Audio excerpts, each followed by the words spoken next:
La vida es corta sin parar, mirar y de reír para celebrar. Cada momento hay que gozar, como si mañana no va a llegar. Hola, hola. Welcome to Entre Tías y Amiguis, the podcast where we dive into the wild roller coaster ride of adulting. I'm your host, Audrey Rodriguez, a queer Salvadorian native, a first-gen trailblazer, a multipreneur and licensed psychotherapist, here to share wisdom, stories, and real talk with my tías and amiguis and other incredible guests who inspire and uplift our community. I want to remind you that while I am a licensed psychotherapist, this podcast is for informational and entertainment purposes only. The discussions we have here are not substitute for professional mental health advice, diagnosis, or treatment. Now let's dive into today's conversation and explore the journey of adulting together. Grab your cafecito, get comfy, and let's get started.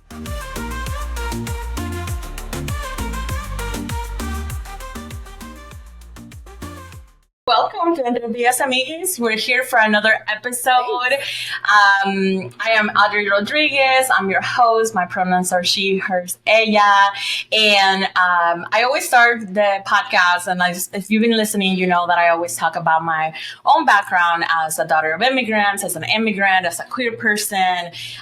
Also, like other relationships that I'm in. I'm a wife, I'm a tia, I'm a friend, right? And I always like to begin there because the lens that I interact with the world, and even including the name of my podcast, right, is about a reflection of like who I am and how I navigate the world, Entre Tías y Amiguis. Though my amiguis, I'm leaving this space to also bring in folks that maybe like wouldn't fit within like the expectation of who my amiguis would be, but exactly that, I want to bring these conversations like there's like all people from all walks of life that really enrich who I am. And so with that, I'm really excited to introduce you all to my really, really good friend, Heather. Hi. And please introduce yourself to us, some of your identities to the degree you feel comfortable, and any stories, moments that have really defined how you got to this point. And then we'll get going. We're talking about relationships, which is always one of my favorite topics to talk to you about. Oh my gosh. Can I talk about how we met? Yes. Okay. So I guess you wanted me to tell people about myself, which I can do. I'm Heather. I use she, her pronouns. I'm a therapist. I'm a sex educator. I'm a mostly temporarily able-bodied white lady, cisgender. What else? Oh my gosh. If I'm sitting, I'm knitting. So I will be knitting a blanket with love while we're talking today. Dog mom. I teach at Sac State. So here's how we met. Yes. We have a mutual friend, Jack, and you were teaching your sexuality class. Yes. And Jack introduced us because you were looking for a speaker on sex work and BDSM and kink. And I was like, okay, I will totally do that. And also, can I bring these other two people? So I guess all that to say, I kind of identify as a people connector and like a cross-pollinator. If I have a cool, fun idea or person, I like to bring it to the other people or that person to the other people so that we can all be friends. So that's me in a nutshell, I guess. Yes. And it's really interesting, right, how you come across people because we've only known each other like this year. Like it was early, January, February. So it hasn't been a long time. And every time that we've sat down to chat, it's like we go so deep and I am always leaving our conversation so inspired, but also like literally like the rug in my brain has been dusted and it's like, okay, time to like rearrange this room. Like literally that's how I feel every time that I'm in relationship with you, in conversation with you, because there's always a new perspective and particularly around relationships. And so today the focus is going to be, as we record this, cuffing season is sort of entering the room. If you're a therapist, or maybe if you're like in the dating scene, you know that there is this joke around October, like people start thinking about the holidays. Am I going to spend them alone? And so they start kind of like cuffing up, right? And so I thought, what a great episode to have with Heather talking about relationships, both from your expertise, but from your lived experience. And so why don't we start with like sharing your journey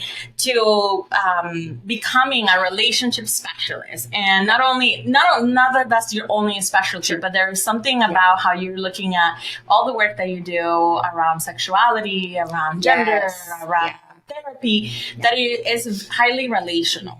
And you're also really great at making people feel really deeply in relationship with you. Like that's at least my feeling. So how did you get what's kind of like the starting point of like, I want to be intentional about being in a relationship with folks and talking to others about relationships? Well, I mean, I guess like, I guess if we're going OG about it, I have to say I have a very emotionally intelligent mom, and I got real lucky that way, right?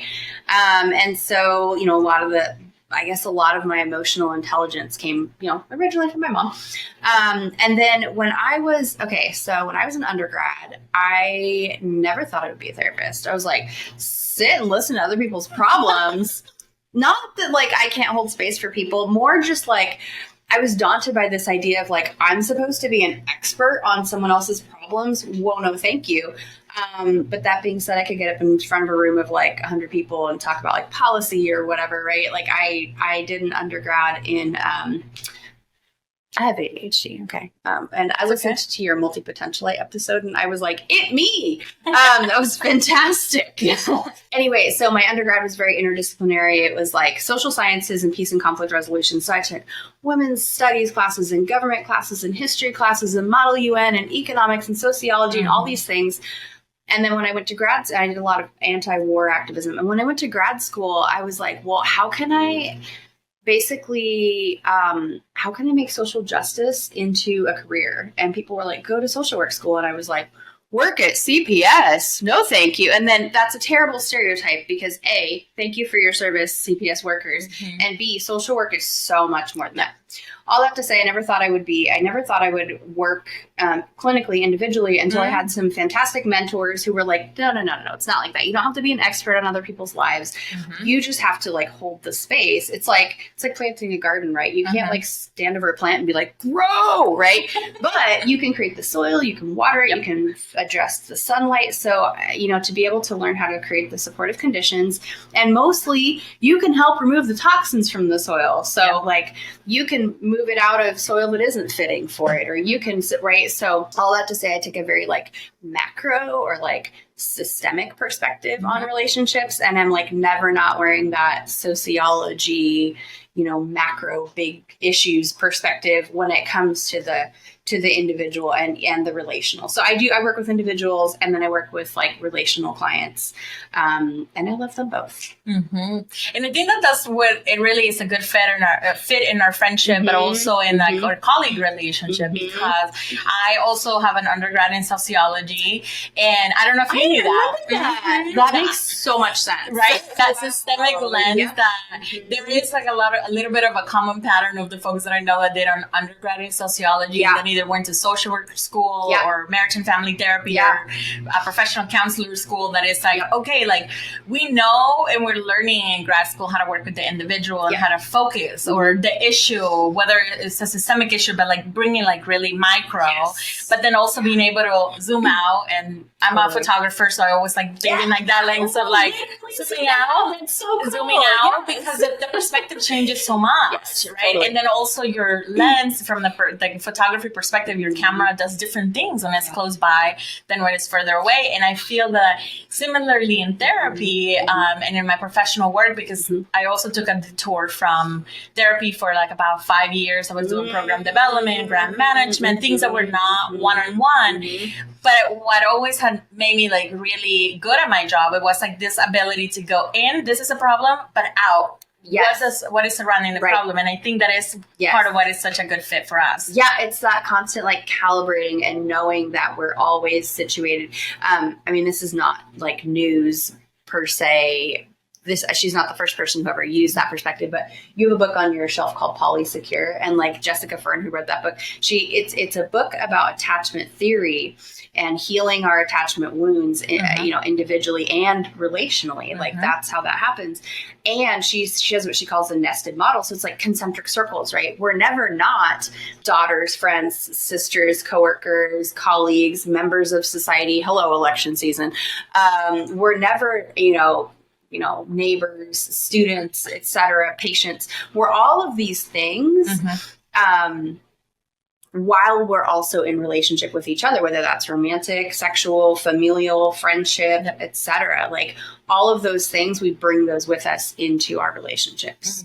So it makes me think about something that we hear in the professional world. It's like, leave yourself at the door, as if you're like, so as if it is possible to like walk in. I was like, I don't do that. And all the things about you are gone, right? And in relationships, so I'm working with a lot of couples or relationship therapy, adult family therapy, this lens of just like, this is what you believe inside your family. These are like the values, the moral code, the expectations. Right. But then when you are outside of there, there are other parts of you that get to come, right? And a lot of the people that I work with at times feel really divided. Even when I see individuals, they feel like really like split almost from themselves. That either I have to choose to be who I'm supposed to be based on these expectations, and then I can be myself in this other aspects where I'm really far away. And big part of the work in relationships is finding that congruence so that you can be authentically yourself in all these environments.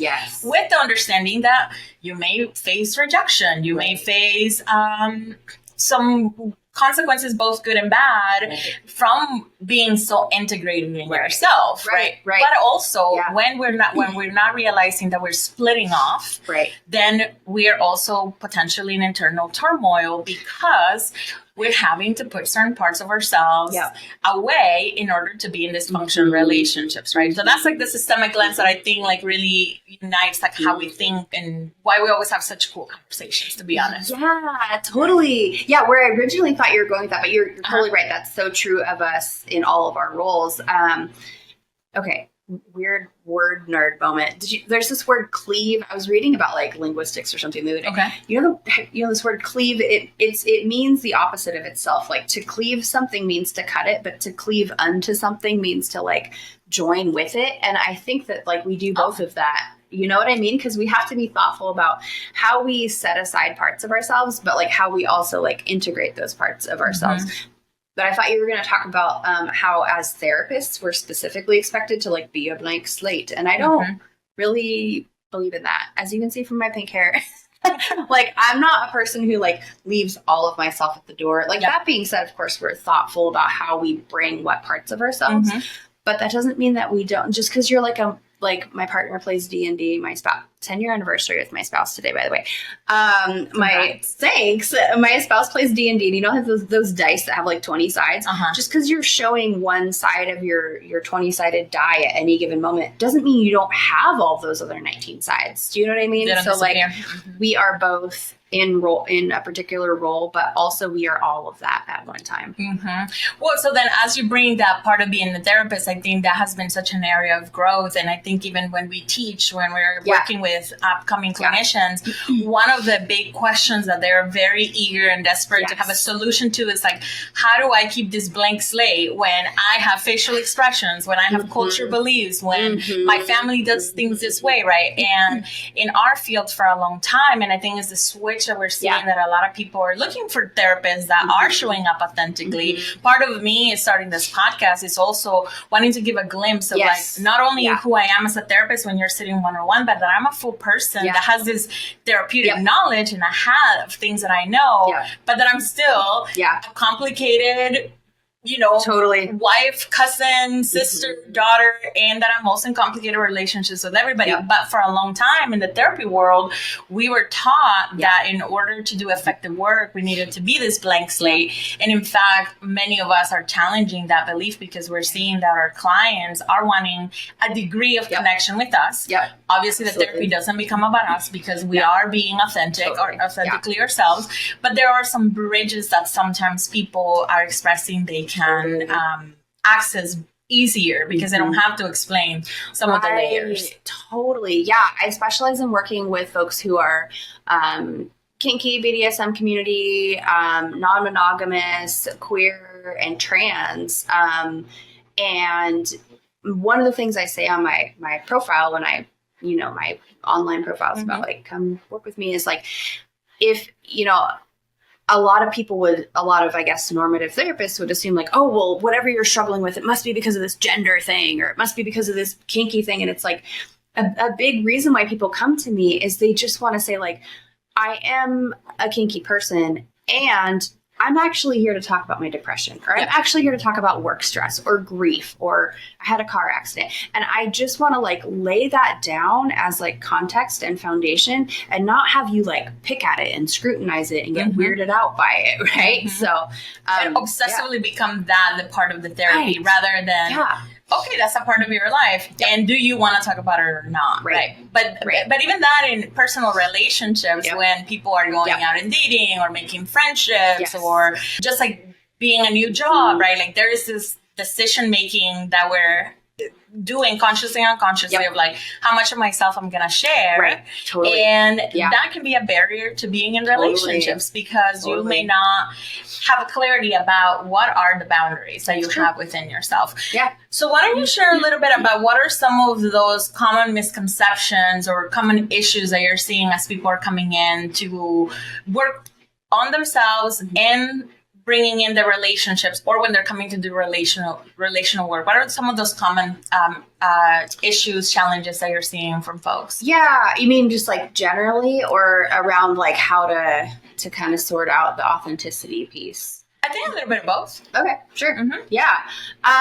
You know, I mean, this is going to be like such a cliche, right? But like, I think a lot of times people are struggling with like communication or like a breakdown in connection with somebody that they used to feel like really connected with, right? And I think, you know, that, so in relationally, right? And I think that can come from a few different places. But when you were talking about like setting aside part of ourselves, or like feeling like that part of ourselves, you know, how much that comes into the room or not, like how to do that, I think like a huge thing that we don't really get taught in school, or maybe by our parents or whatever, is like curiosity and empathy. And then also just like a non-binary approach, right? So like, I can come in here and we can have had okay, this is like a silly joke because my best friend and I in high school, we always used to joke about this. I was a Coke girl. She was a Pepsi girl, right? It's like a very silly example, but like. But it makes a difference. It makes a difference, okay? You do not take a Pepsi if you're a Coke person. Or like coffee and tea or whatever, right? Like, like I don't have to understand or agree with why you might like something to like hold space for it and be curious about it and empathetic about it, right? And so this like broadening our perspective around and bringing empathy and curiosity to our relationships. I think the 3 magic words in a relationship are not necessarily I love you. I think they are you are right. Because just because you are right about your preference for Pepsi doesn't mean I'm wrong about my preference for Coke or coffee or whatever, right? So I think like empathy and curiosity, and just looking at the fact that 2 things can exist at the same time. And, you know, clinically we call that like dialectics, which just means 2 things that seem like opposing truths, right? They both exist at the same time.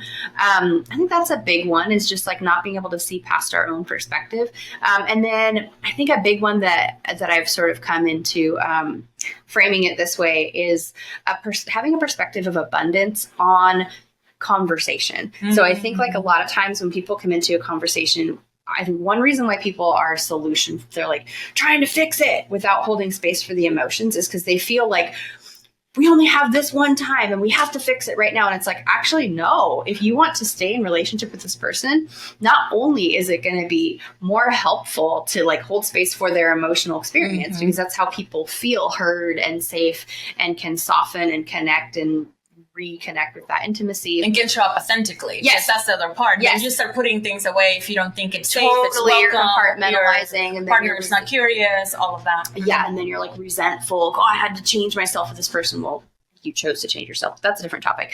But also, oh shoot, what was I going to say? Yeah, I think we just think like that if we don't fix it right now, it won't get fixed. And it's like, actually, that's not true. Like, so in sex ed, since I also do sex ed, I always tell, and I'm not a parent, okay, and I'm not an expert on kids, but I will tell you this. When people are like, how do I have the talk with my kids? And I'm like, first of all, what the talk? You know, which the talk are you talking about? Are you talking about the like how to have safer sex? Are you talking about how to consensually check in with someone about consent? Are you talking about something that isn't even related to sex? Like how to talk to my kids about cops or politics or like the world, right? There is no such thing as one singular talk, and there's not even the talk on like a particular topic. Yep. Like maybe your kid wants to know about condoms when they're 12 because they thought it was funny that their friend was blowing them up and using them as water balloons. And then when they're 15, they need a different talk about condoms, right? Like, and how to put them on and doing this and that. And like, so I just think like looking at conversation as, you know, with potential and abundance, and rather than like there only has to be one conversation. Mm-hmm. So that's a big thing. I mean, like that's such a huge barrier too in relationships. Like I'm thinking about the dating part of just like, if you're not meeting all my checklist things by date 3 or whatever. By date 3, and it's like, whoa, like when you're dating, a part of it is like the getting to know one another, but it's also about building trust, building openness, trying to gauge what the communication differences, similarities are. And if there's an expectation that there's a destination line where all of these things are going to figure it out, you're going to be in for a rude awakening, because just like the conversation with a 6-year-old about X, Y, and Z is going to be different than the conversation to a 15-year-old. Right. Same in our relationships, the conversations that you had with your spouse 11 years ago, 10 years ago.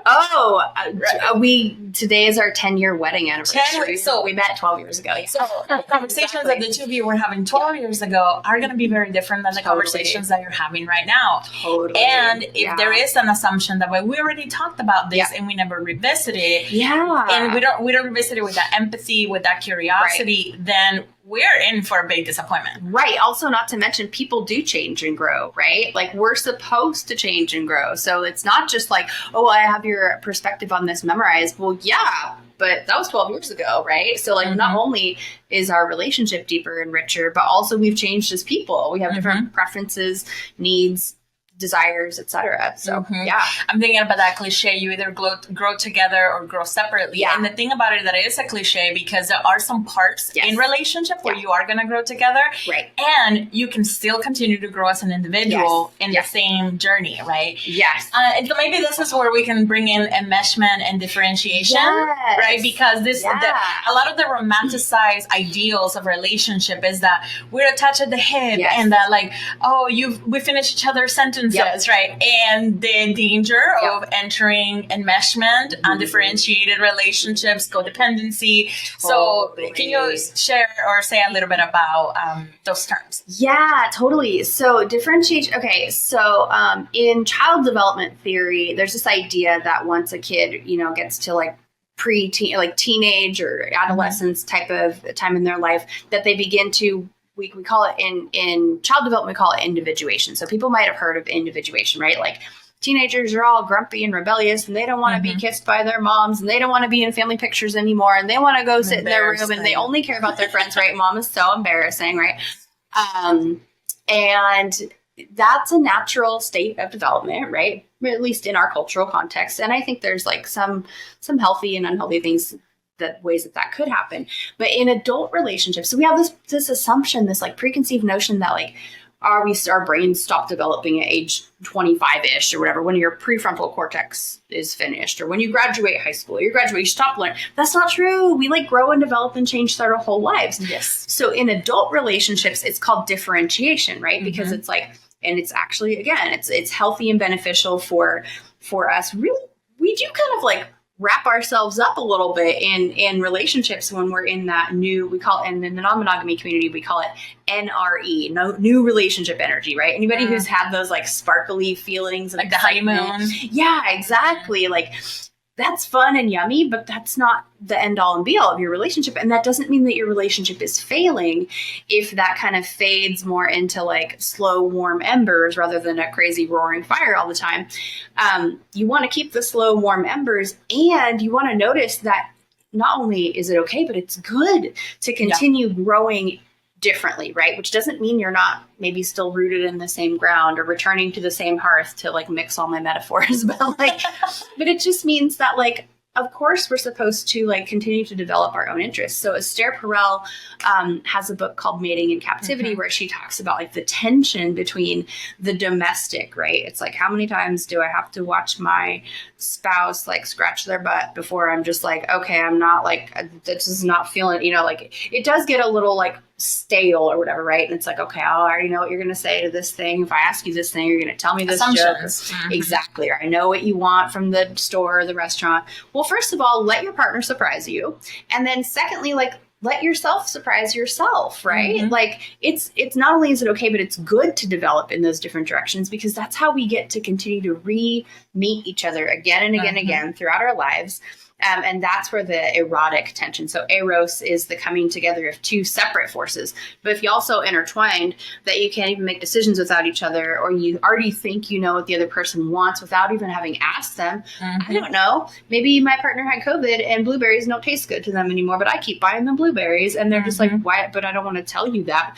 You know, no, it's okay to differentiate over time. But again, it doesn't mean we can't stay connected. Right. And the differentiation also, from like a Bowen perspective, is where boundaries comes from, right? Boundaries is such a pop culture sort of word, right? But differentiation, what really is that differentiation of like, what's yours, what's mine, what's ours? What are the limits for me? What are the limits for you? And then how do we interact with those limits? Because sometimes people mistaken boundaries for rigidity. I'm going to tell you just what it is, and this is what I like, and this is what I prefer. And in this differentiation where you are growing potentially separate and also together, if you have these rigid lines, rather than the conversation or the ongoing negotiation of what is your limit, what is my limit, and then how do we build a life together with those limits, rather than just like, let me set a boundary and this is impenetrable. Boundaries and differentiation help us determine what are those lines. And when we are in a relationship, what is our openness to negotiate the terms that we're in. Yeah, absolutely. Absolutely. I'm like obsessed with consent. I'm like, consent culture is like my thing. I have this little hashtag. Don't get excited. There's not that much about it on the internet. It's just like a hashtag I made up, and I sometimes use it to promote my little meetup groups, but it's called That's How Consent Works. And I'm super interested in because consent is this ongoing thing that we negotiate, right? So we had this interview scheduled a few weeks ago, and then you were just like, life is busy, girl. My semester just got rolling and I'm tired. And I was like, good for you, because consent is reversible. Otherwise, if you can't change your mind, it's not consensual, right? So like you said, boundaries can be fluid and they can shift, but it's good to be able to check in with ourselves and whoever we love about where's the boundary at this moment, right? What do you need to keep yourself safe and healthy, and how can I support that? Right. And it makes me think about in that example, if I would have pushed myself to have our interview when we first originally had scheduled it, I know that I was not in the mental capacity to be actually able to give this interview what I wanted to give, what I really wanted to get out of. But had I potentially had worries about whether or not you were going to like me, you were going to feel rejected, you were going to be like, she doesn't have her shit together. So like, whatever, I don't want to do this interview anymore. But that's the relational part of like, I have to trust that if I express what I need, that you're going to be able to receive it. Let me know what works, what doesn't work for you. And then we renegotiate it. And then we get to do it when we're both in a better space. Totally. We could both bring our best selves, because, you know, if we had done it that day and I would have been like, how come Audrey doesn't like me anymore? Why is she being, she's just tired. It's okay. But I was good for really you. Tired that week. We're going to change the agenda. Yes, please and thank you. Yeah. Well, how do you see self-awareness? What is the role of self-awareness? How do people build self-awareness? Because, to differentiate, there has to be also a little bit of that accountability of like, I might want my partner to read my mind. I may want my friends or like the people that I'm in relationships with to read my mind and be upset that I think I'm giving you all the cues, that I think I'm telling you what to do. And in fact, you're the person that you're in a relationship with, like they have no clue because they're not in your brain. And so before being able to continue to do this, like growing separately while still together, there is a part that belongs to the self and building self-awareness. Absolutely. It's so important. I think that's like a lie that we get sold by like Disney or whatever, that like we're always going to be able to just like be perfectly in tune with the other person. But like, so to nerd out about consent again, like consent is a space. Consent is also a space of attunement, right? Which doesn't mean that I'm never going to like overstep, but it means I trust that if I overstep or if I do something that doesn't work for you, like I'm paying attention to your cues, verbal, nonverbal, etc., your communication. But there's also always going to be that checking in and that, that recalibrating.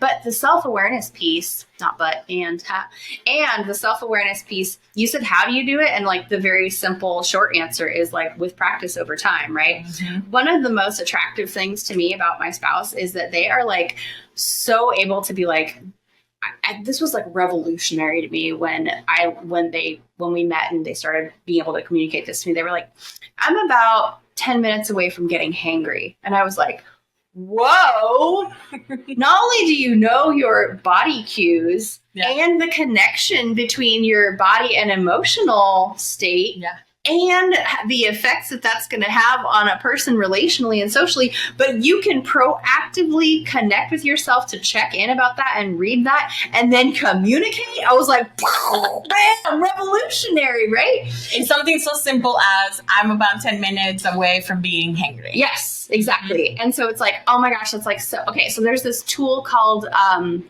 many people might have heard of like the feelings wheel, right? Which just kind of has like, I don't know how or why science decided that there's like 6 basic emotions. That's a interview psychologist. I don't really know, or an emotions researcher, but there's these like basic emotions, and then there's like more nuanced emotions and more like coming out as spokes of a wheel, right? But the one that I love and I have in my office on a pillow is the sensation or the somatic emotions wheel, right? Where it's like emotions, the basic emotions in the center, more nuanced words for the emotional experiences right outside of that. And then the third ring is body cues. So it's like, what might it look like when I'm feeling disgust? Well, it might look like I'm like, or I might look like, or like, it might look like or feel like when I'm feeling depressed or sad or shut down. It might look like shoulders sagging or like looking away, scrunched up, right? What might it look like when I'm feeling like powerful, happy, empowered, right? It might look like, oh, yes, great posture,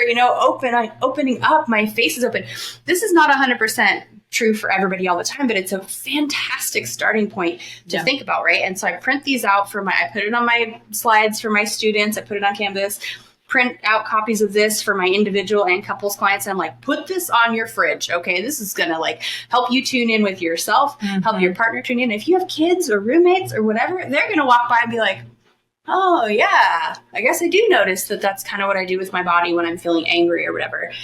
So I'll share one more example. We have, at my house, we have what we call bumbling time. Okay. So like I need time before I leave the house and when I get home to like reacclimate to the surface of the earth, right? It's like you're coming in or you're launching to a different planet, right? Transition times are hard for people who are neurodivergent. But, and I have this thing that I tell my spouse, I'm like, I'm bumbling. And they're like, okay, which means like, give me a bubble of space. Because if you try to come hug and kiss me, which I think is cute most of the time, while I'm trying to put my shoes on and leash the dog up and make sure I got my coffee and I forgot my lunch, I'm going to be like, roar. Yeah. I don't want to be like that. Right. So I think just with time and practice and tuning into our like body cues and figuring out how our bodies and our emotions. Yeah.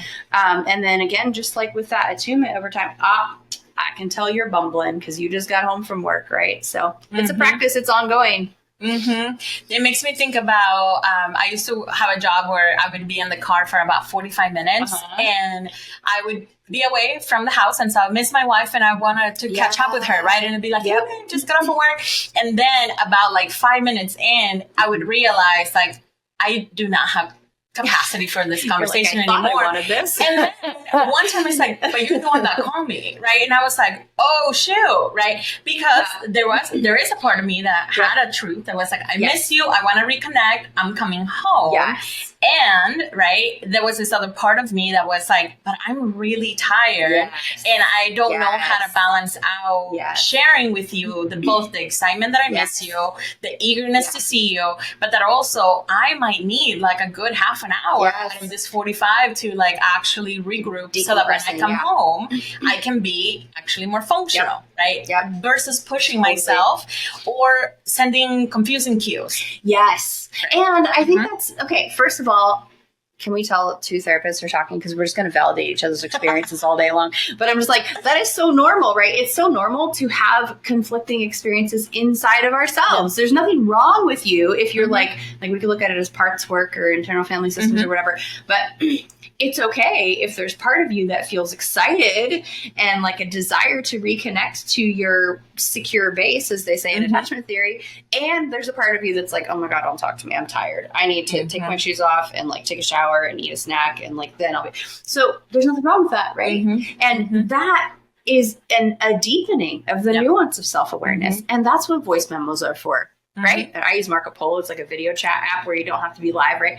I'm trying to get Audrey to use Marco Polo. We'll see. We'll see. So many apps, but yes, how am I to try? But that's where, that's what voice memos are for. You get on your messenger or your whatever, your voice note and be like, things happen. I want to tell you about it when I get home, but like when I get home, I'm going to be defrosting lasagna, so don't talk to me. Right? Like, so self-awareness and like giving ourselves those tools, like accessibility. That's like, accommodating yourself. There's nothing wrong with that. Right. And so it makes me think about at times that interaction would cause actually a little bit of like a feeling of now it's friction. What it started as an intention to connect actually out of me not being aware of the duality of what I was feeling, but not being able to express it and set the expectation, right? Yeah. Because my wife could be like, oh yeah, I miss you too, like 2-3 minute check-in. I'll see you when you get home. That's completely something that she can do. But when I was calling and I would be like, and then I'll be like, quiet. Like, I don't want to talk about it anymore. Like, why did you call me? Exactly, right? And so then those are the things that can cause friction when we're not being able to be connected with all of the parts, not only the feelings and more nuance, like emotion, where this is coming from, but also somatically, how is this presenting, right? And then we're putting that responsibility on our partners or our friends or our family members to like reading between the lines of what happened there. Right. Now, 11 years, because we've also been together like 11 years. Yeah. Now I can go to Target and I'll be like really eager, really excited. And then I'll be like, and then my wife will be like, you done? And I'll be like, yeah. Okay, let's go.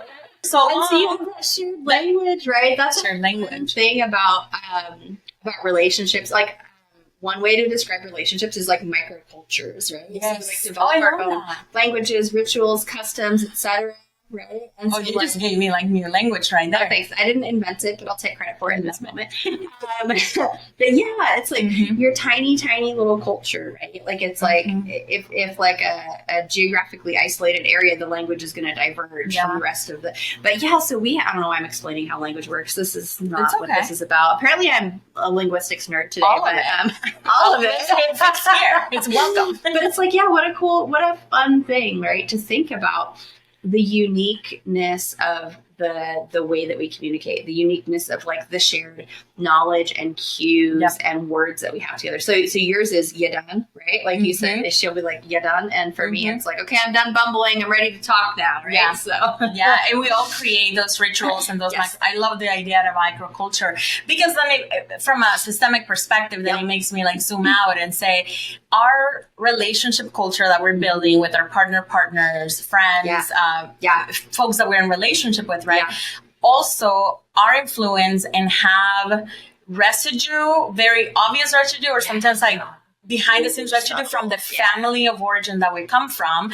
And our family of origin comes from a world that has been formed in a media and a politics and like this collective beliefs about what relationships should be. And so many times as I'm doing work with relationships, a big part of it is like weeding out of like, what can a relationship do you all want to have, and then what parts of your family of origin or the societal messages that you've heard work or not work for this life that you're wanting to build. Because I work with a lot of interracial couples, for example, or non-binary folks, queer folks that are like caught up in like we're replicating the binary within us. We're two women and we're still trying to find like heteronormativity. And so the cultural also assumptions of what relationships should be gets internalized in messages that then start causing clash, start causing discord at times. And one of the antidotes and solutions is to have that self-awareness to say, hey, that worked for me and that worked in my family of origin, but it's not working here. And so how do we want it to work here? And so imagine if like people could come together and say like, this is the good and the bad that I'm bringing from another relationship. What's your good? What's your bad? And I think Gottman actually has like an exercise or something about that, like where it talks about like, how do you bring the certain parts of you, but then you also like surrender and let go of the things that don't work for this relationship, right? But when we're working on assumptions or just this is what I learned and I'm not going to second guess it, I'm just going to do it without that self-awareness of how it's impacting you, then you actually can run into conflict. Yes. Yeah. And like, thanks for sharing about Gottman. There's also another, I took a Gottman training and I actually need to go brush up on it. But I'm like, what's it called? I hope so. Well, the other metaphor I like to use is the Come As You Are, Emily Nagoski. I'm just like checking out your bookshelf today. But I love Come As You Are by Emily Nagoski. It's a book about women's sexuality. So you think you're like, oh, I'm going to learn about clitorises and orgasms. Yes, but secretly you're going to learn about self-compassion and relationship skills. That's really what the book is about. But she talks about this metaphor of like a garden, right? Like each one of us, it's like we're born with like a little plot of soil, right? Like we just have the soil, and then like the ideas or practices or beliefs when we're younger, like of the adults in our lives, whether they're like our direct caregivers or our school or our culture, right? It's like planting those seeds and like watering and tending those seeds. Well, as we get older, it actually becomes our job to manage and maintain our own garden. But if you're just like, I don't know, that patch of briars and star thistle has always been there. I guess I just have to walk over and get my ankles scratched all the time. No, you don't, baby. You're a grown-ass adult now. Probably. You're probably a grown-ass adult if you're listening to this podcast. Or you're like likely to be one soon, right? I don't imagine a lot of 4-year-olds are listening to this, but if they are, good on them. But like as you get older, you get more and more autonomy and more thoughtfulness. And you're like, I'm just making up this blueberry metaphor. It's not real, but I'm just going to go with it. It works for me. My partner had COVID and they don't like the taste of blueberries anymore. So why are we still growing an abundant patch of blueberries? Why are we wasting our energy and our fertilizer on that, right? So that something doesn't have to be quote unquote bad for you to want to pull it out of the garden, but also there's a lot of weeds in there, right? And like also the other thing that I love about the garden metaphor is it's not your fault if the weeds show up sometimes, right? It's just about learning to recognize earlier and earlier, oh, that's a star thistle bud, or like that's a blueberry plant, and I'm going to pull that out before it becomes a problem. What do we want to grow together? Yes. What do I want to grow by myself? And then what do we want to grow together? And a garden can have multiple beds in it, right? You can have parts that where you're like, I love these flowers, and your partner's like, I love your vegetables, and you're like, that's disgusting, but good for you, or whatever, right? Like you get to, but then you share gardeners, but I know. Can you tell I'm not really a gardener? I'm just like, I don't know, I walk outside and it looks pretty. Thanks, babe. But like metaphorically. Yeah, you're right. Because it's different. Also, different. I have garden. I grow tomatoes and stuff, so it's like not completely unknown to me. Yeah. But different crops are going to need different care and are going to be also seasonal. Yes. Not everything grows all year. Yes.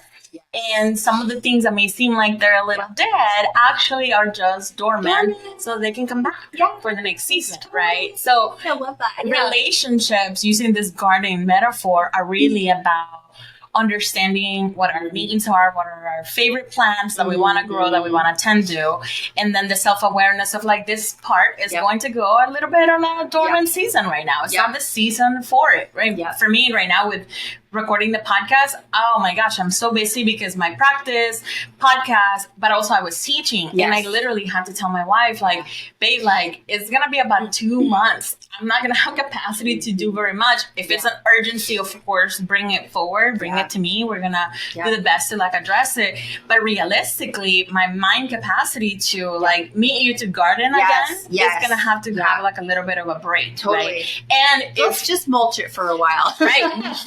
mulch it and survive it, right? And so now we're back, and now my capacity is bigger, more available, and so now it's like, okay, like we had some things left unfinished in the summer, let's pick them back up because we need to pay attention to it. But self-awareness really is about understanding the rhythm of our life. Yes, I love that so much. People with their own self-awareness can communicate, can understand what the rhythm is for them individually, and then they can talk about it. Yes. Like that's the sweet spot in relationships, I think. Totally. I love this seasonal thing, right? Because sometimes that could be like literally with the physical actual seasons, or it could just be about like where you're at in your life or your relationship, what you need right now.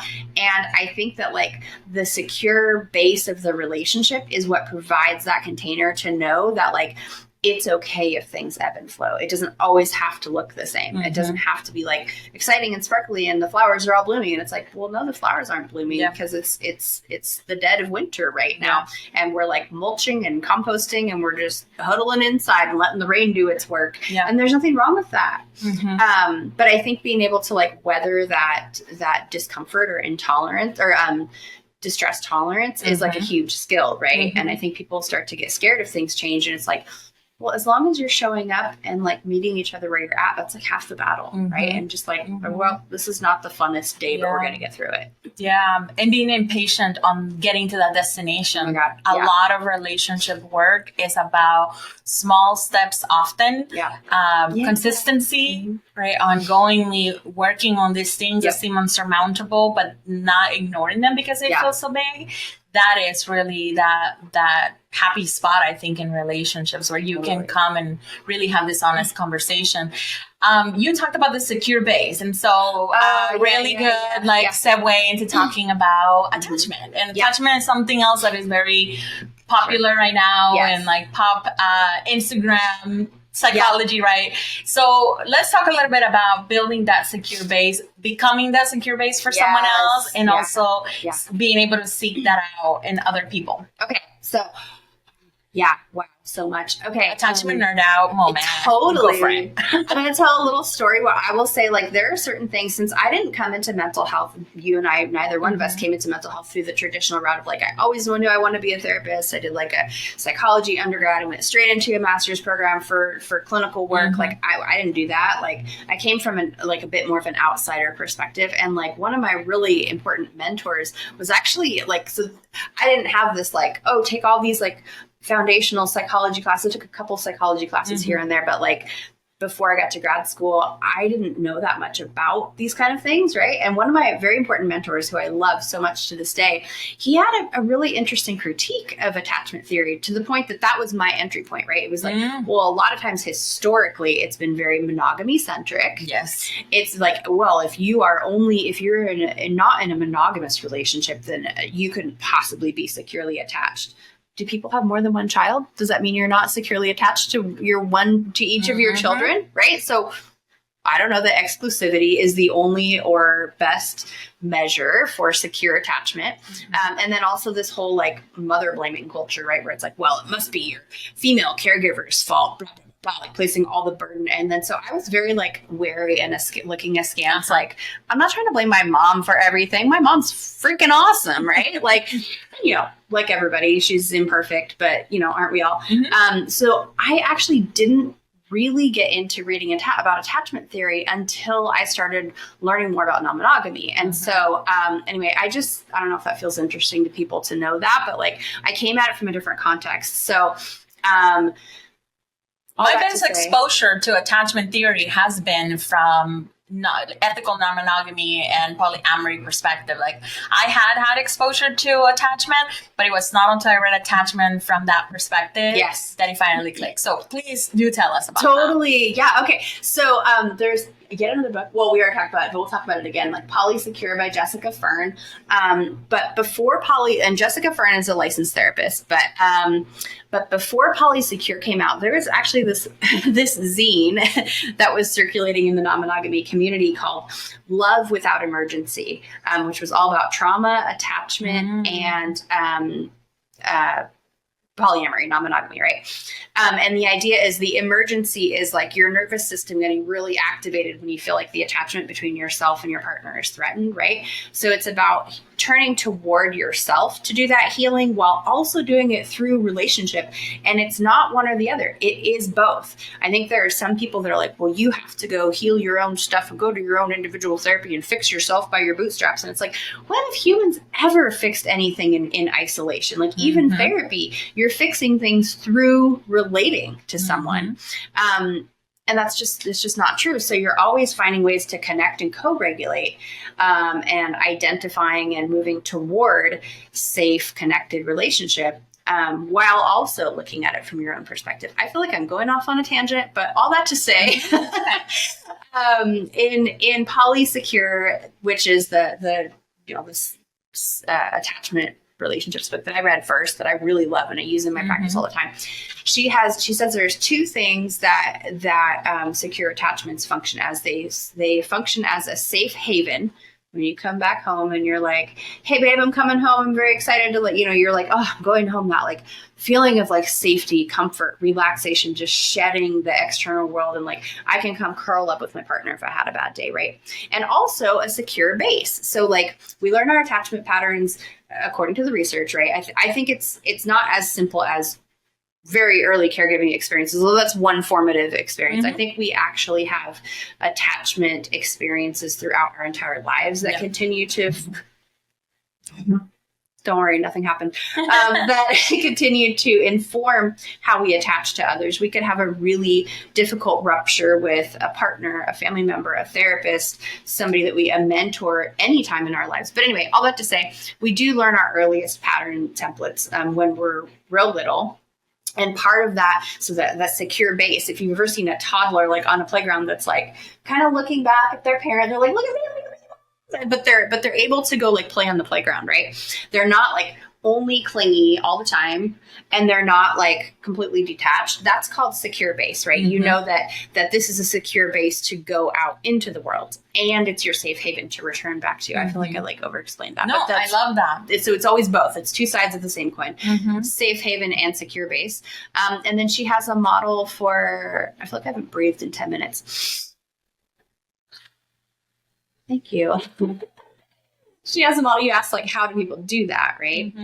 And so people, you could take those little attachment style quizzes online. And it's like, well, I have a secure attachment style, and insecure, like avoidant, and insecure, anxious, or a mixed, like, right, like disorganized, right? Those are kind of like the four basic attachment styles, right?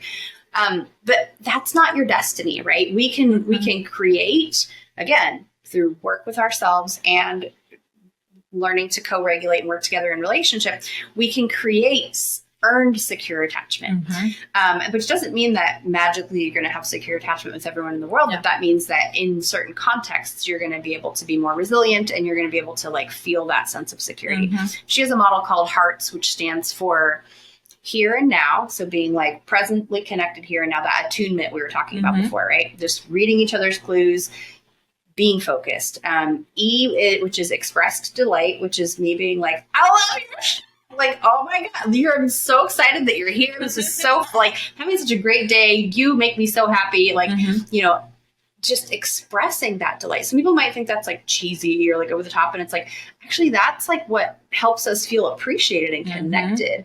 Gratitude is so important. A is, attunement, right? So like staying attuned. R is rituals, and like having your rituals and your connections. Like every month you have your like coffee hour, coffee therapy hour, right? That's a ritual we do on a monthly basis where like we come and reconnect. T is turning toward. So during and after conflict, instead of like turning away from each other, which let's be honest, okay? This whole don't go to bed angry, that is some BS, okay? Yes. If you can solve things, because if you're able to have a constructive, agreement to like, I don't think anybody's having a good agreement at 3 a.m. That's what I'm saying, right? Like sometimes you're just tired, right? And it doesn't even have to be because it's 11 o'clock at night. Sometimes you had a hard day, you lost your job, your dog is sick. I'm a dog mom. Like whatever is happening, you're just not going to be able to, like, you have to take care of yourself. You have to rest, you have to shower, you have to sleep, you have to eat. So yes, maybe don't go to bed angry every night of your life, but like, it's okay to take a pause. But as long as you're turning toward each other with an agreement of like, I would say like, let's intentionally table this because we're not getting anywhere. But generally speaking, turning toward each other during and after conflict to kind of like create that space of safety and repair so that the conflict doesn't continue to like tear and tear and tear. And then S is just like, they call it a recursive algorithm in programming. The S is you apply all that to yourself. So the self of HEARTS. How am I here and now with myself? Or how do I avoid being present? How am I like expressing delight for myself? Which doesn't mean like fake positivity or like you have to stand in the mirror and be like, I am amazing. But it just means like maybe turning toward yourself like a little bit more neutrally or compassionately, right? Like, instead of like berating yourself in your head, be like, you know, I think I did a pretty okay job today, right? You know, attunement, rituals, things that you enjoy just doing by yourself, and then again, turning toward yourself, not abandoning yourself when things are difficult. So, well, the thing is that expecting in a relationship when you are not practicing with yourself, or when you don't even know what it looks like, right? Might leave you. It's like, why are you not reconnecting? Why are you not expressing gratitude? Why are you not lead to that? Resentment building. Yes, totally. And part of this, going back to the self-awareness when it comes to the attachment, is also really being able to understand where your wounds lie. What are the triggers for your wounds? Because sometimes your partner may not be necessarily at fault of what you're feeling or what's happening, but the responsibility, sometimes we want our partner to fix it when we have not communicated, when we don't fully understand what's happening, when we're not able to necessarily point down, like, what is the part that is hurt, harmed, needs an apology, needs reconnection, right? And so being able to not only do this hearts model relationally, but also to be able to be connected like that with ourselves, become a secure base for ourselves too. Exactly. It's wonderful you can be a secure base for another person. What a gift to the world do we give when we can be a secure base for other people? And can you be a secure base for yourself to explore, to turn in, to appreciate, right? All of those things, like such a necessary. So necessary. Yeah, the older I get, the more I appreciate having relationships with people who are, and this is not like by any means to say I don't love my extroverted friends, but like I love being in relationship with people who are self-sufficient, emotionally aware introverts. Man, the introverts of the world, which doesn't mean like I hate people and I'm a misanthrope. It just means like I actually enjoy and want to spend time by myself to like recharge. I think the introverts have the gift of like self-knowledge more, maybe more than extroverts do sometimes, but maybe not always, right? We all know what we like, but like to be able to like enjoy yourself, go take a little day trip by yourself, go like spend some time alone, go get a B&B by your whatever, like, right? Just enjoy yourself, even if you love other people. So as we come to the end, because can you believe we're already almost like an hour in, and we're going to have many parts of this. So I guess we're going for 500 episodes. So we're going to have more conversation. Couple of things. The distress tolerance you mentioned earlier. So I'm trying to think about like what are kind of the key takeaways. The distress tolerance, becoming a secure base for yourself, and offering a secure base for your partner. Definitely differentiation. You can grow separately while still growing together. You can have journeys that are individual and still be able to come home. Yeah. How can I appreciate how awesome you are if I never get to see you from a distance being awesome, right? And from a systemic lens, your relationships will inevitably have internalized messaging that you may not have consented and to receive or to believe in. Weed that garden. Right. And so weeding that garden out, because there may be some things that, because of survival mechanisms, because of family experiences, from places where they come from the politics of this world and lack of supportive systems, right? There's all these ways that we create an internal world. And then when we partner, if we haven't done that work around self-awareness, and it doesn't always have to be in therapy, you can go through a journey with self-awareness on your own, definitely. But investing in like, what is that I'm bringing into a relationship so that then I can communicate it and then also be able to ask for my needs to be met, right? All of the things I'm taking with me. Anything that you want to share from your part? That was like my summary of what I'm taking away from this conversation. Where do you want to leave our audience the takeaway from this conversation? It's so powerful and so layered. Yeah. Gosh, there's like so much that we talked about. I know. Relationships are great. Being in relationship is amazing. Complicated work. It's challenging. Not always fun. It's challenging. It takes time. Seasons. Right? Yes, Winter. Seasons. I love that. Seasons of a lot of growth and coming together and fun, but also tough seasons are normal in relationships. Yeah, absolutely.